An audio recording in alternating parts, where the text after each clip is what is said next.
Hey guys, Chuck D here doing a quick review of my new Outequipro AC unit with heat pump. I did pay a few bucks more for the unit in black instead of white, but I think it looks better and I feared the white would yellow over time. Okay, let's get started. Installation. This was pretty much straightforward except for one issue. As you'd expect, you cut your 14-inch square hole, place the gasket, cut a hole for the power wire, and seal it all up. My issue is with the gasket. They provide you with a universal gasket, instructing you to modify it with a razor if your roof has ribs. The Ford Transit has several ribs that are concave, which means you'd have to shave everything not in the concave recesses, which is most of the length of two sides of the gasket. Having only the one gasket provided and not wanting to mess it up, we used the excess gasket to fill in the concave areas. I'm not sure if this was the right thing to do. I guess time will tell, but so far, so good. No leaks. Now, there are some 3D printed adapters you can buy online on the order of $200, but you shouldn't need to. The unit should come complete. My recommendation to Outequipro is why not offer van-specific gaskets? In the US, there's really only three options: Ford Transit, Mercedes Sprinter, and Ram ProMaster. That's it. 3 gaskets. Why not let the customer specify which rig they have and provide the right gasket? I'd even be willing to kick in an extra 20 bucks or so if need be. So moving on, operation is straightforward. There's fan only mode, AC mode, heat pump. Here again I have a few complaints and observations. Mainly that you can't scroll through the various modes without the remote. There's no button on the control panel mounted on the unit to change modes. Also, the remote is line of sight infrared only, so unless you're right under it, it won't respond. My remote was acting up. It turned out that the batteries provided were bad, and I had emailed them in the interim. They turned me on to the Bluetooth app for my iPhone. Now, strange that the Bluetooth app wasn't mentioned in the instructions, as I find myself almost exclusively using the app. It lets you cycle modes, turn on things like turbo mode, make the vanes move side to side, change the temperature, and a whole host of other features. Being that it's Bluetooth, you can actually lay in bed and use it, which is really nice. I highly recommend the app. It's called the All Link app. Again, I don't know why it wasn't mentioned in the instructions. If I missed it, then my bad. When running, the unit is very quiet and works well. Beware though that the heat pump mode may not be what you're used to when it comes to heat.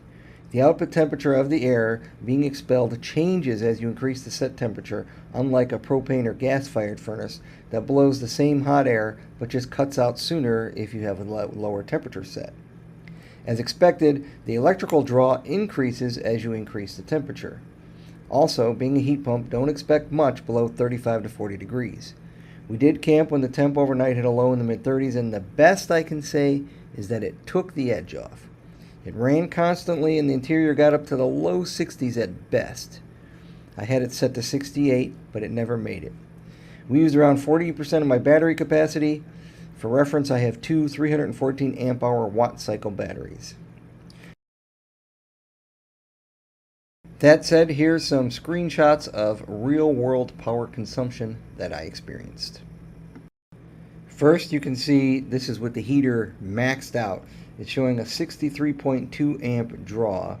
Next up is the heat temperature set to a more reasonable 68 degrees. The other one again was maxed out at 86 degrees.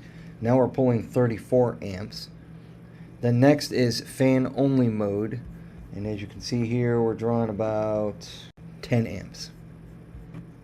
Next we've got AC mode. It was about 86 degrees outside. The van was showing that it was 88 degrees inside.